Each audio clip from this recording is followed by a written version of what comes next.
ঢাকা বিশ্ববিদ্যালয়ে যে দীর্ঘ 28 বছর পরে নির্বাচন হয়েছিল, সেই নির্বাচনে সারা দেশের মানুষ ছিল। জাতীয় নির্বাচনী ব্যবস্থার প্রতি ভোট ডাকাতি কিংবা ভোট না দিতে দেওয়ার কারণে যখন জাতীয় নির্বাচনী ব্যবস্থার প্রতি একটি মানুষের অনাস্থা ফুটে উঠেছিল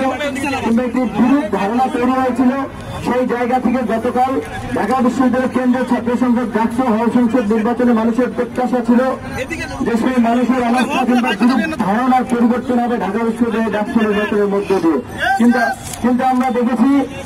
ঢাকা বিশ্ববিদ্যালয়ের এই দলকানা প্রশাসন তাদের নীল নকশা অনুযায়ী একটি নির্বাচন করেছে।